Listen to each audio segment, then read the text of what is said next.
Bien-aimés dans le Christ, dans l'évangile d'aujourd'hui, une fois de plus, le Christ se retrouve au cœur d'un repas.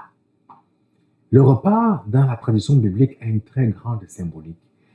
Et peut-être que ça peut nous interpeller sur nos conceptions actuelles du repas.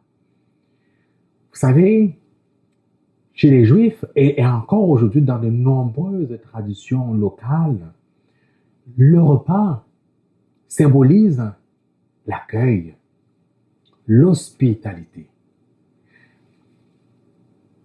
Passeriez-vous 1 heure ou 2 heures au cours d'un repas avec une personne dont vous ne voulez pas voir la face? Ça m'étonnerait, par exemple. Quand on invite quelqu'un à prendre un repas, c'est parce que soit on apprécie la personne ou on aimerait découvrir la personne. On aimerait entrer dans son jardin secret. On aimerait entrer dans son intimité. Voilà le sens du repas. L'accueil et l'hospitalité.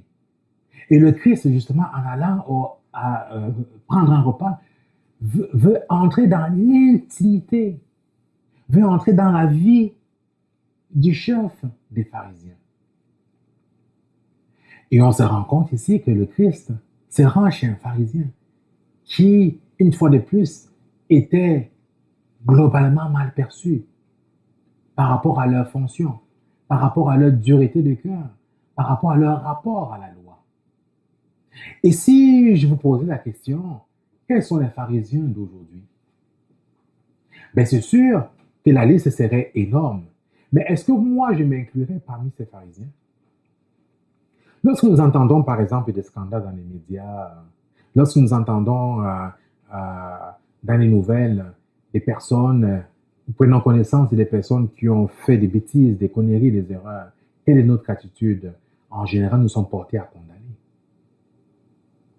Mais ici, le Christ nous montre une attitude différente. Il dit,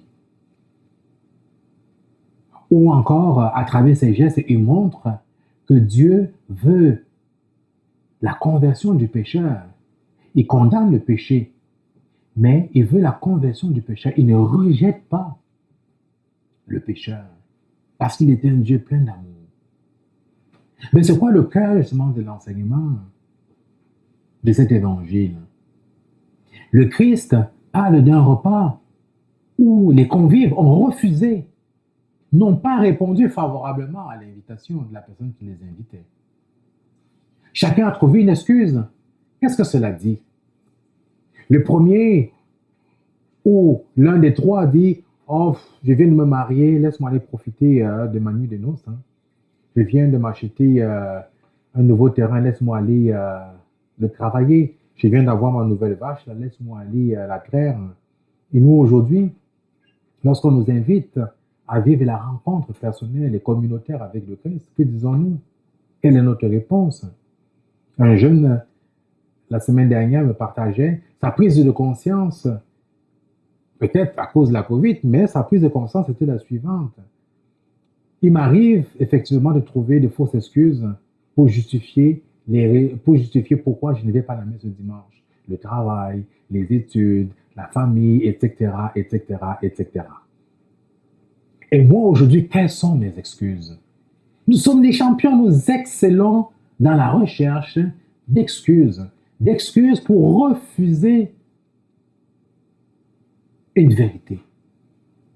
Pour refuser une bonne nouvelle. Une bonne nouvelle qui fait du sens. Une bonne nouvelle qui dérange. Une bonne nouvelle qui nous oblige à changer radicalement nos attitudes. Bien-aimés dans le Christ, qui invitons-nous habituellement chez nous? Qui sont ceux-là qui viennent à nos tables? Le repas a une très grande symbolique.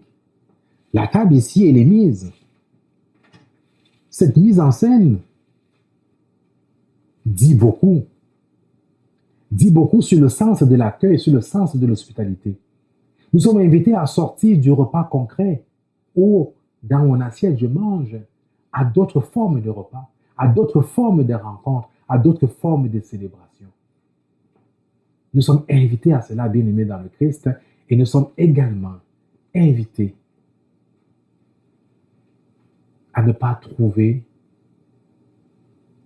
coûte que coûte, des fausses excuses pour refuser la bonne nouvelle qui sauve, la bonne nouvelle qui transforme, la bonne nouvelle qui nous invite à rechercher le chemin qui mène vers le Père. Amen.